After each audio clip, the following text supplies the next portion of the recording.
Good afternoon. This is Akashvani and I'm Anuja Kumar with the midday news.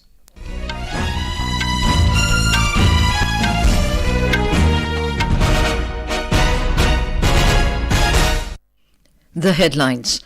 Prime Minister Narendra Modi inaugurates SwarVed Mahamandir at Umaraha in Varanasi, calls upon people to inculcate 9 habits in their life, including water conservation, promoting digital payment, vocal for local, and natural farming.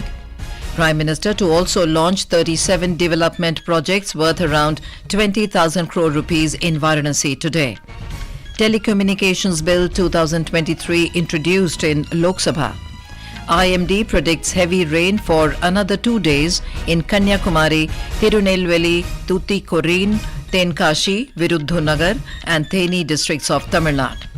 India retains its position as the largest recipient of remittances with $125 billion in 2023. And Israeli government appoints Reuven Azar as its ambassador to India. And now the news in detail.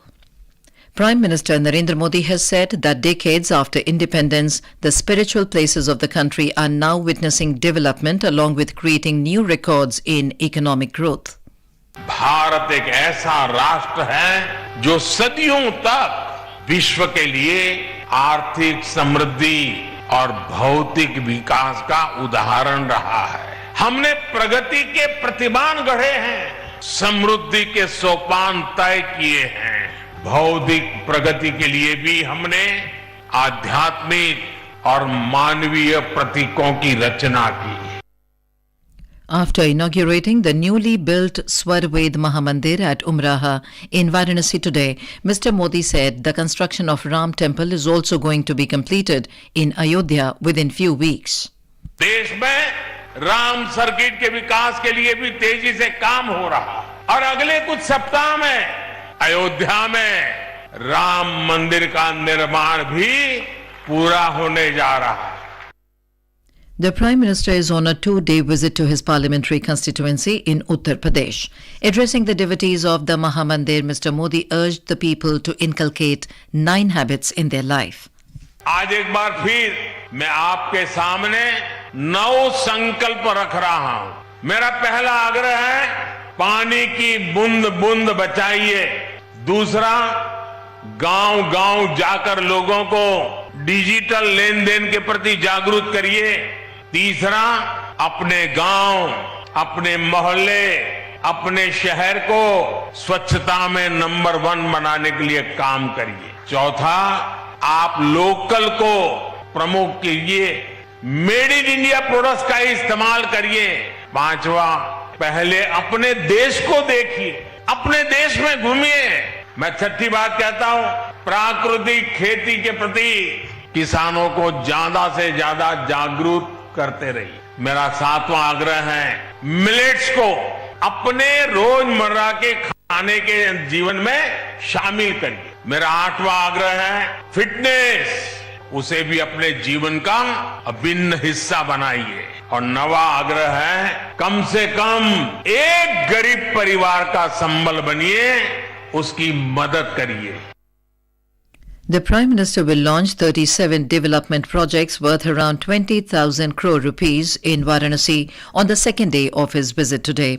He will participate in Viksit Bharat Sankalp Yatra in Sevapuri, a rural area of his constituency. Mr. Modi will also witness some live sports events by the participants of the Kashi Sansad Khel Pratiyogita 2023. After that, the Prime Minister will interact with the winners of the event. He also interacted with the beneficiaries of various government schemes during the event. Mr. Modi will inaugurate new Pandit Deen Dayal Upadhyay Nagar New Bhaupur dedicated freight corridor project built at a cost of around 10,900 crore rupees. Other railway projects which will be inaugurated include Balia Gazipur City Rail Line doubling project and Indara Dohri Ghat Rail Line gauge conversion project.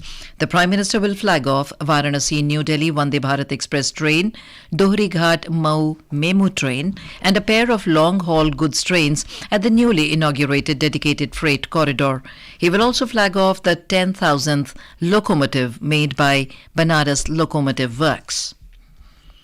The Telecommunications Bill 2023 was today introduced in the Lok Sabha. The bill seeks to amend and consolidate the law relating to development, expansion and operation of telecommunication services and telecommunication networks. It also deals with the assignment of spectrum. Communications Minister Ashwini Vaishnaw introduced the bill in the House. Both the Houses of Parliament today continue to witness disruptions over the Lok Sabha security breach issue. The Lok Sabha and the Rajya Sabha have been adjourned till 2 p.m. following opposition uproar over the issue. In the Lok Sabha, when the House met after the first adjournment at 12 noon, members from Congress, DMK, TMC, JDU and others again trooped into the well, raising slogans against the government over the security breach issue. Amid din, the Telecommunications Bill 2023 was introduced in the House. The presiding officer repeatedly asked the protesting members to go back to their seats, saying displaying placards and raising slogans may attract actions. However, opposition members continued with their protest, leading to adjournment of the House till 2 p.m. Earlier, when the House met for the day, Speaker Om Birla highlighted the measures taken to strengthen the security mechanism of the Parliament. हमारे सभी दलों के नेताओं ने बहुत ही महत्वपूर्ण सुझाव दिए थे और मेरी कोशिश है कि उन कुछ सुझावों में से कुछ में अमल हुआ है, कुछ में आपके साथ बैठकर और हम अमल करेंगे और इस घटना की एक उच्च स्तरीय जांच हो, इसकी भी हमने योजना बनाई और उसकी जांच कमेटी बनाई और उसकी जांच शुरू हो गई है। पार्लियामेंट स्तर पर भी इसके लिए एक हाई पावर कमेटी बनाई है जो संसद परिसर में सुरक्षा के विभिन्न पहलुओं की समीक्षा करेगी और किस तरीके से हम संसद की सुरक्षा को बेहतर कर सकते हैं, इसके लिए आप सबके सुझावों पर एक ठोस कार्य योजना भी बनाएंगे। Members from Congress, DMK, TMC, JDU, NCP and others trooped into the well, raising slogans against the government and demanding Prime Minister Narendra Modi's statement over the Lok Sabha security breach issue. Parliamentary Affairs Minister Prahlad Joshi said it was decided by all political parties that placards will not be displayed in the House. The scene was no different in the Rajya Sabha. When the House met this morning, opposition members demanded Prime Minister Narendra Modi's and Union Home Minister Amit Shah's statement in the House over the security breach issue. The opposition members had moved adjournment notices which were disallowed by Chairman Jagdeep Dhankar. Members from Congress, DMK, Left and others continued with their protest, leading to adjournment of the House till 11:30 a.m. When the House reassembled, similar scenes were witnessed. The chairman urged the protesting members to go back to their seats and not to display placards. However, the protesting members did not pay heed and the House was adjourned till 2 p.m. According to the World Bank's latest Migration and Development Report, India retained its position as the largest recipient of remittances with an estimated $125 billion in 2023. In the South Asian region, remittance flows to India experienced notable growth, contributing to the overall positive trend. South Asia as a whole witnessed a 7.2% increase in remittances in 2023. The top 5 remittance recipient countries include Mexico with $67 billion, China with $50 billion, the Philippines with $40 billion and Egypt with $24 billion. This is Akashwani giving you the news. For quick news updates round the clock, follow us on our Twitter handle at AIR News Alerts. The India Meteorological Department has predicted heavy rains for another 2 days in Kanyakumari, Tirunelveli, Tuticorin, Tenkashi, Virudhunagar and Theni districts of Tamil Nadu. A Met Department official told the media in Chennai that heavy rains are likely at Yelagiri, Coimbatore, Tirupur and Dindigul. In the past 24 hours, heavy to very heavy rains were witnessed in 39 places and heavy rains cast a spell in 12 places in the 4 southern districts.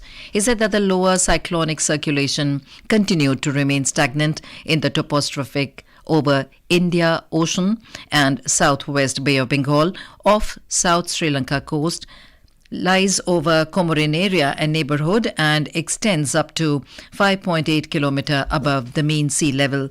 Tamil Nadu Chief Minister Shivdas Meena has said that more than 7,000 people have been rescued and sheltered in 84 relief centers in Tuticorin districts.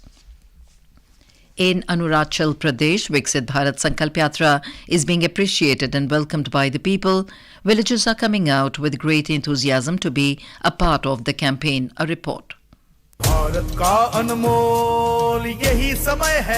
Viksit Bharat Sankalp Yatra will be held at over 2,000 Gaon Panchayats in Arunachal Pradesh. IEC vans are reaching every corner of the state, creating awareness about government schemes and policies. The Yatra is also providing on-the-spot services. Charme Yatung, a beneficiary of Jal Jeevan Mission, while speaking during the Meri Kahani Meri Jubani under the Viksit Bharat Sankalp Yatra at Thimbu village in Tawang, has expressed gratitude to Prime Minister Narendra Modi for the scheme which has resolved the problem of water in her village. जल जीवन mission की वजह से हमारे बस्ती में बहुत ही फायदा हुआ है. पहले हम लोग बहुत दूर दूर से पानी भुगता था, तो आजकल अभी सभी हर घर में पानी कनेक्ट किया है. तो उसका वजह से प्राइम मिनिस्टर नरेंद्र मोदी और चीफ मिनिस्टर पेमा खांडू के लिए बहुत बहुत धन्यवाद. राकेश तोले, आकाशवाणी न्यूज, ईटानगर. तुम उठो तिरंगा लहरा दो, भारत के भाग्य को फहरा दो. Choti Singh, who hails from Bihar and stays in Mumbai with her husband, a rickshaw driver, expresses gratitude to the central government. Choti Singh says she has received loans under the Mudra Yojana to start a tailoring business. मैं बिहार सिवान जिला से थे, तो मैं मुंबई आई. इधर आने के बाद मुझे सिलाई का शिक्षा मिला हुआ था, तो दुकान डालना था तो मेरे पास पैसा नहीं था. तो मुद्रा लोन में पहले 25,000 ली और 25,000 ओके होने के बाद 50 के बाद 1 लाख तक की अभी मेरी लोन चल रही है. और लोन लेने के बाद मैं दुकान डाली. दुकान में मैं 10 महिलाओं की सिखा भी दी हूँ और उसको काम भी दी हूँ. प्रधानमंत्री नरेंद्र मोदी जी का आभार. Israeli Ministry of Foreign Affairs said that the Israeli government has approved the appointment of Reuven Azar as the new ambassador to India. It is not yet known when will he take charge in New Delhi. He is currently serving as the ambassador of Israel to Romania. Mr. Azar will also be serving as the non-resident ambassador to Sri Lanka and Bhutan. His appointment is one of the 21 new heads of missions cleared by the Israeli government to assume service soon. In our bilingual live phone-in program Public Speak at 9:30 p.m. tonight, we will bring an insightful discussion on the topic of consumer awareness, rights and responsibilities with Pushpa Girimaji, expert on consumer rights and safety issues. During the program, listeners will have the opportunity to pose questions to our expert on various aspects of consumer rights, including protection measures and any other related queries. To participate, simply dial the telephone number 011-2371-7106 and 011-233-14444 from 9:30 p.m. onwards. Animal Husbandry and Dairying Minister Parshottam Rupala said that India must become a world leader in the field of animal husbandry with the help of population, resources and opportunity. The minister was addressing the inaugural session of the Animal Health Conclave in New Delhi today. Highlighting the problems faced by the animal health sector, Mr. Rupala said that government's aim is to reduce the waiting period for the vaccines for animals. The World Health Organization has urged the nations to maintain strict surveillance and sequence sharing amid the increasing number of COVID cases. The WHO said that the virus is evolving and changing. This comes amid a surge in respiratory diseases and the new JN.1 COVID subvariant. In a video shared on X, the COVID-19 technical lead Maria Van Karkove explained the reason for the recent surges and what precautions can be taken. The key domestic share indices were trading in the red in today's afternoon session amid mixed global sentiments. The Sensex was down 99 points to trade at 71,385 and NSE Nifty was trading 19 points lower at 21,433 when reports last came in. And now, before we end the bulletin, the headlines once again. Prime Minister Narendra Modi inaugurates SwarVed Mahamandir at Umaraha in Varanasi. Calls upon people to inculcate 9 habits in their life, including water conservation, promoting digital payment, vocal for local and natural farming. Prime Minister to also launch 37 development projects worth around 20,000 crore rupees in Varanasi today. Telecommunications Bill 2023 introduced in Lok Sabha. IMD predicts heavy rain for another 2 days in Tamil Nadu, a few districts of Tamil Nadu. India retains its position as the largest recipient of remittances with $125 billion in 2023. And Israeli government appoints Reuven Azar as its ambassador to India. And with that, we end the midday news.